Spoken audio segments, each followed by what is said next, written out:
A walking radish going on an adventure destroying other cute creatures? Well, let's take a look at this short demo and give some feedback to help the developer. Are you ready? Now that's gaming.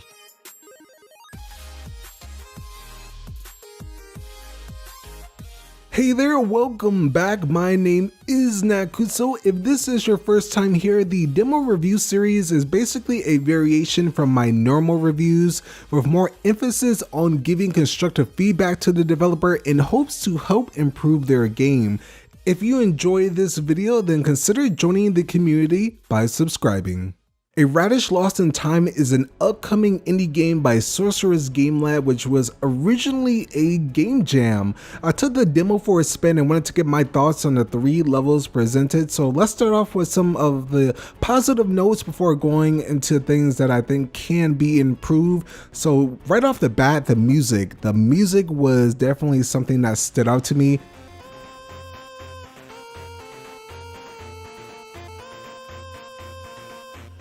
And that says a lot when it comes from a demo this early in production. You don't see like too many indie games, at least this early on, that have music that's really something that stands out. So I definitely love that the music for the entire game overall was just something really enjoyable to hear. It's definitely something different to see that you chose a Radish as the main character. I imagine that is thinking to the game jam and having to really think quick in order to create a character. But it's definitely unique and it's something I've never seen before. I can't really even think of a food item that you could play as. Another thing that I enjoyed was bumping the enemy from below the block, and you can see that the enemy bounces here. It's a really small detail, but details like this is really what helps, in my opinion, build a game up and gives it its own uniqueness. And it's something that I'm not entirely sure if it was intentional, but if it was, then keep doing more stuff like that. I definitely think it will add to the overall game when it finally comes out. Some things are like a little too basic. For the main menu, it was just one color, pink. I definitely think maybe adding some of the hills that you have in the first level of the game, or maybe adding something specific for the main menu, maybe adding a lot of the enemies that you're creating, they could pop on the menu, so it'd be really adorable across the whole screen. That kind of went into the actual levels, all the levels. You know, again, while nice, the backgrounds kind of could have more stuff in it or have more things. I noticed when the hills were in the first level, they didn't really have any color. They were just like black or grayish kind of palettes. It'd be nice to see some more detail in the background and the shapes of the hills, and just to have some more color in there. I think it would help stand out from the actual foreground, which seems to be pretty good. Also, the platforms were too basic in terms of the layout. I guess the variation in the way that they're placed, and they also kind of just had this flat feel to them. It could be more different things that you can add, like different shapes to how they are, or maybe different structures, but it does feel a little too easy to play through. And you know, these are like, of course, probably the beginning stages or something.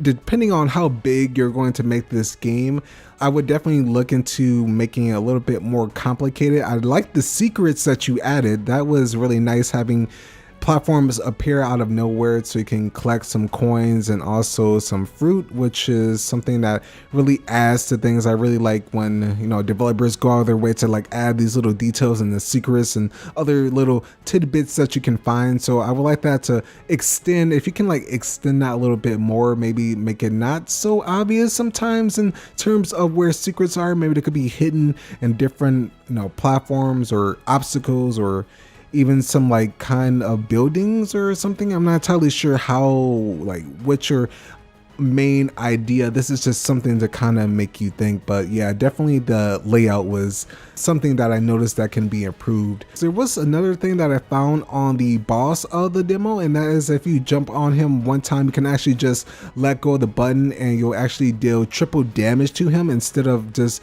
going through the 4 attack waves that you're supposed to do. So that is definitely something that needs to be fixed.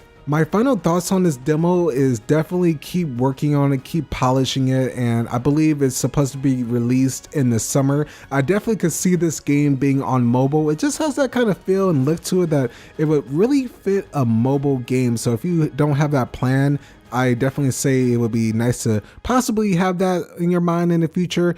There is a lot that can be improved, but at the same time, there is just things that are already good in the game. You have a really good foundation, and I hope this video could help you in some way or another, hopefully improve your game.